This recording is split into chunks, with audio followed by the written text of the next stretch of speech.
Welcome to the Wealth Matters podcast, where investors come together to better understand how to build passive cash flow and create generational wealth without all the confusing mumbo-jumbo. Here's your host and co-author of Amazon #1 bestseller, Alpesh Pamar. Welcome to Wealth Matters podcast. Today's guest name is Mr. Leslie Awasom, and I'm calling him Mr. Awesome because that's how I would pronounce his last name. But anyhow, Leslie is the Director of Operations and co-founder of XSITE Capital Investment LLC. He manages the company operations, market or data analysis, cash flow, and budget analysis. Leslie himself, of course, is an entrepreneur and real estate investor. And he started investing in single-family real estate in 2017 and transitioned to multifamily in 2019. So welcome, Leslie. Oh, thank you so much for having me, Alpesh. Thank you so much for that warm introduction as well. Absolutely, man. So, and of course, today we want to talk about this multifamily market, the current trends. But before we get started with that, tell us something interesting or funny about yourself. Oh man, I don't know. I know that's interesting. I am fascinated by technology and things that are happening in the world right now, all the changes that is happening with the AI and all this stuff. I love stuff like that. And I also enjoy flying drones. Okay. Yeah, my wife says I have a dry sense of humor, so but then my partners think I'm not that funny at all, so I don't know. Which is kind of interesting. We'll find out soon. Yeah. So you started with single family in 2017. I started in 2015 around the same time. Yeah. What was your first investment and how did it work out for you? So my start was really from me questioning a lot because I'm a nurse anesthetist by training. In 2000 and I started working as a nurse anesthetist in 2015. And by around 2016, towards the end of 2016, I started questioning myself, like what was going on. At that point, all I knew about investing was like put money in your 401k, do a target day fund or meet a financial planner and let them structure whatever for you and you put your funds in there. But I started feeling uneasy and asking myself if this was it for me. Like this just doesn't make any sense that someone should spend the rest of their life working in the hospital and then hope to retire someday and then enjoy it. So when I started questioning that, I started learning. I picked up my first book to read on financial education, Second Chance at Your Money and Your Life by Robert Kiyosaki. And that introduced me to the world of, yeah, and that introduced me to the world of real estate investing. It was just like still like a strange environment for me. I've been more accustomed to the traditional path. So I started off doing single family investing, which was something I could wrap my head around. Bought a condo, like a condo with bought it together with my brother. Did like the BRR model, which is what I learned along the way. So we bought it, did some renovations on it. It was an estate sale, got a really good basis on it. Really got lucky because, to be honest with you, looking back, I didn't know too much back then. So it was a nice estate sale. Did some renovations in there, got a tenant in there in one of the government programs, and it worked out really great. After about 6 months of ownership, we were able to refinance the property. The values in that area in that property had gone up by about $77,000. So just that was like a mind expanding moment for myself. I'm like, oh my God, this is possible. You could create this much wealth by doing this, and you don't have to go to school or spend all these hours for it. So you could do that. Now imagine what I could do for myself and my family if I keep doing this. Yeah, that was my very first investment, and that worked out really well. And that what really got me involved in real estate. And one other important thing is like during that process, I had taken time off of work to manage the renovations, and I really, really enjoyed it. I was one of like the happiest moments in my life, just going there, seeing how this property is transitioning, and managing all the contractors and seeing that go through. And so that made me believe that this is something that I'm really going to enjoy doing. Oh, that's interesting. Thank you for sharing. So let's talk about multifamily market because that is what your current focus is. what trends are you seeing in the multifamily market right now when we are recording this on March 27th of 2023?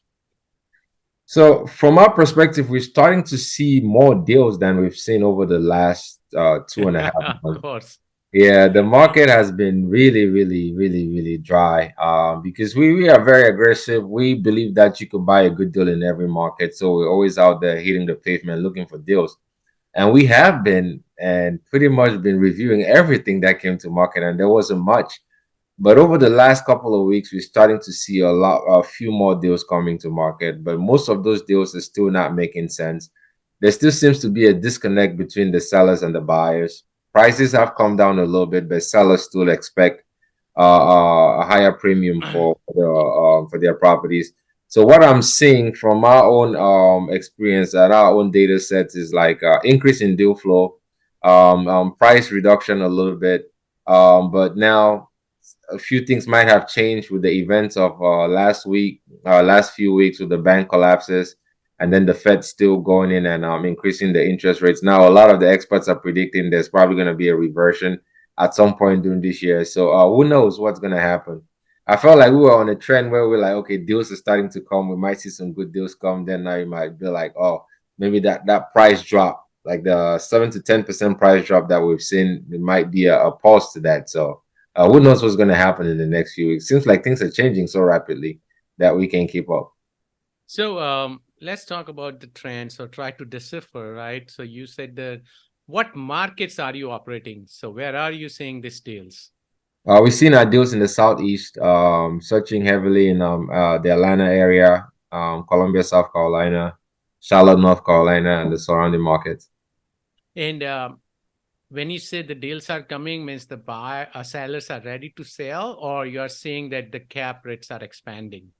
Cap rates are expanding, not significantly, but cap rates are expanding in some of the deals that we're seeing, and some sellers are putting their deals back on the market. We've been reviewing some distressed assets as well, but some of them are so severely distressed that and the expectations from the buyers are still not there.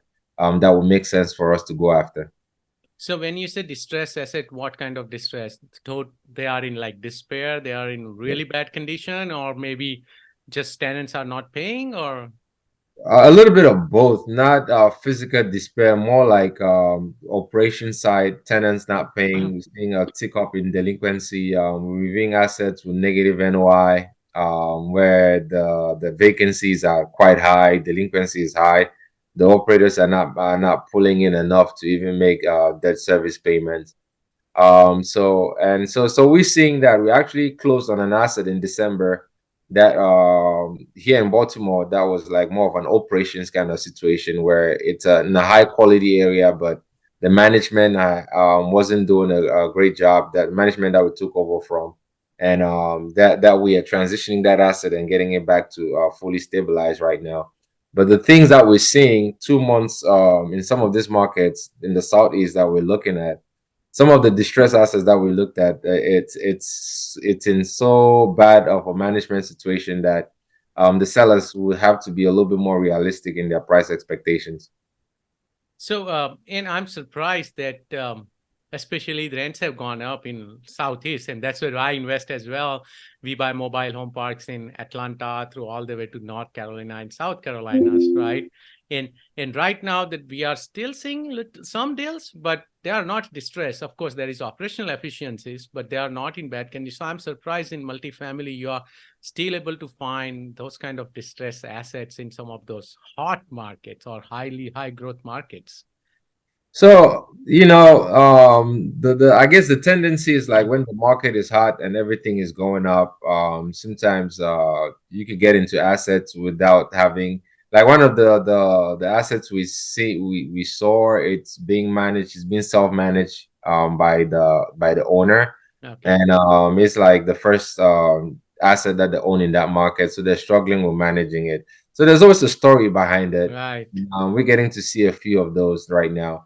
And then there are the assets that had a bridge debt on it without a interest rate cap, Yes. and they might have experienced And then on top of that, the increase in the debt service payment and some delinquency is just making it a more of a challenge for some of operators to manage it. So, and again, multifamily is like any business, right? If you buy you could acquisition is one thing, managing the asset is another thing. So if it doesn't matter how much rent grow in the market, if the management is not there to take good care of the property and take good care of the tenants and making sure that everything is being serviced properly, you're going to run into some issues. Right. So, and I was trying to, I totally know where this is going, right? But I wanted to, peel the onion, right? And talk about all these issues with my listeners. So one more thing, right? What do you think, or what would push these sellers to sell now?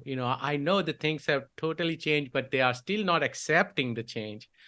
What would be the final straw? I guess if you get to the point where the assets continue to underperform and they get significant pressures from the lenders to pull some of these properties from them, then they might be able to sell. Or if you find some kind of a way to negotiate a good exit for them, so they might be able to sell. So at the end of the day, it just depends on what their expectations are, what they're looking to get out of it. So we look into it. We try to, if there's an opportunity there, we look into it and try to work out a solution that makes sense, but that will still protect our investors as we go in to seek these opportunities. And if it makes sense for the seller, fine. If not, we'll move on to the next one. Right. No, that makes sense. So you brought up another interesting point, which was the lenders, right? What has changed on the lending side? What are some of the good lending options right now? So options right now is just agency debt. That's what we're looking at. Lower leverage than it was before. Most of our underwritings are like 55 to 60% leverage from the agency side, and we are looking at agency floaters that with a rate cap about 7 to 10 year loans.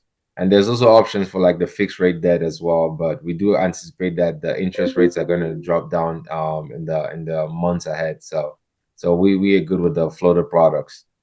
Got it. And how have you changed your underwriting to protect yourself and investors right now? Because things have changed and really fast.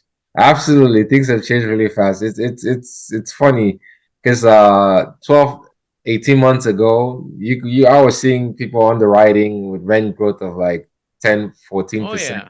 on some of these deals, and it's interesting because um we thankfully we never did. We always stayed conservative in our rent growth when we did our projections. So right now we are doing zero rent growth. Year one Right. and year two, and then just like standard from year three onwards.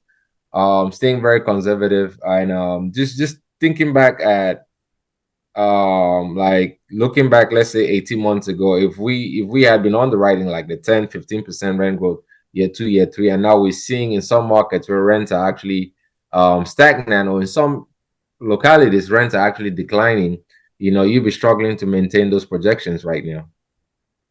Right. So rent growth is where you are saying 0%, and what else are you focusing on from underwriting perspective?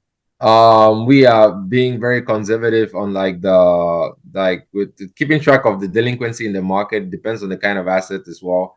If we're going into a C asset, we want to bake in some delinquency there because you're gonna have some of those challenges Yes. when you come into the asset as well. And then we're also looking at our renovations and making sure that we're not too aggressive on our rent bond projections, and making sure that these numbers are vetted in the market with existing evidence, like another asset that is producing those numbers, or the asset itself that is actually producing those numbers as well. We also generally this year expenses on the payroll side have gone up.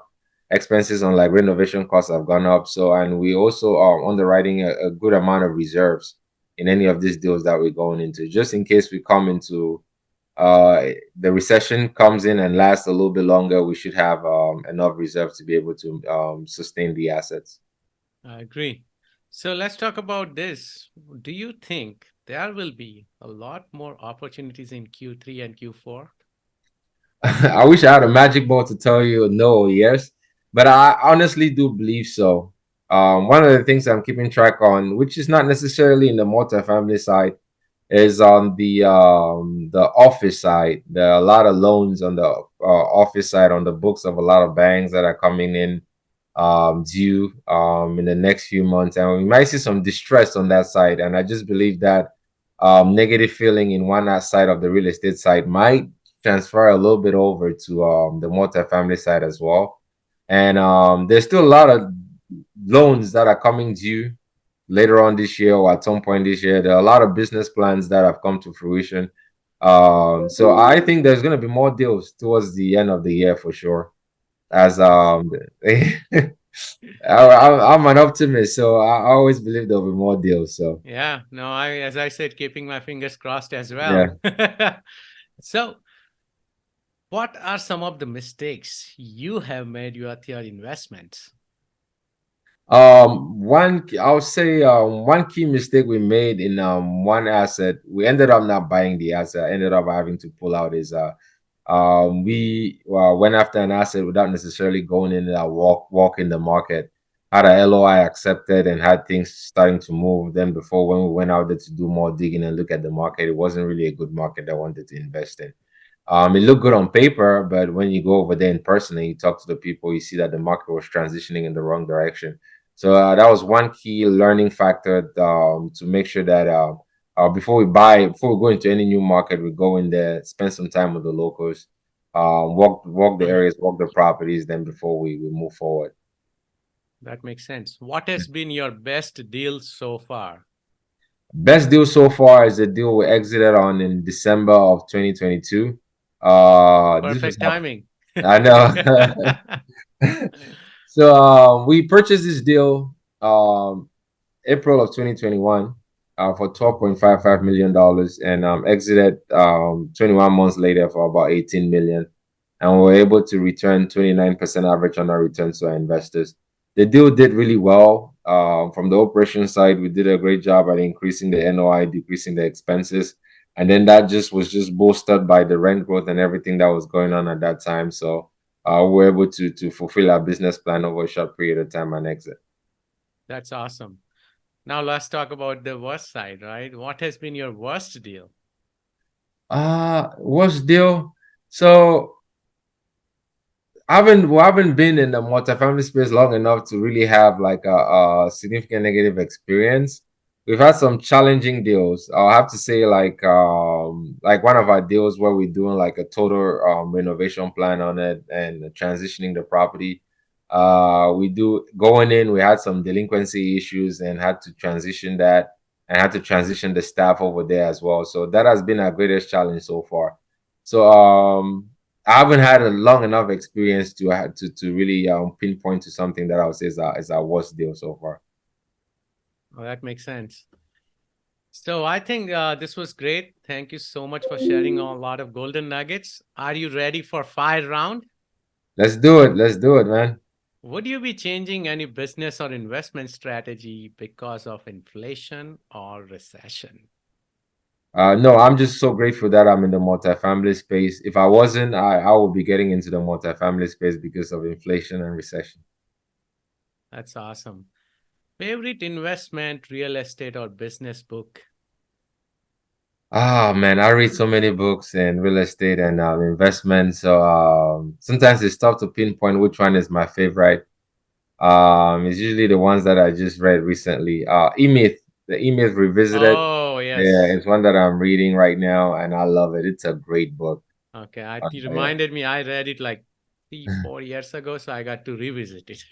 yeah. The E-Myth Revisited is a really good. I think it's Okay. probably one of the. And the other book, I would to just shoot another one here is $100 Million Offer by Alex Hermosi. I think that's his name. Okay. I It's a have not. short read, but it's a fantastic book.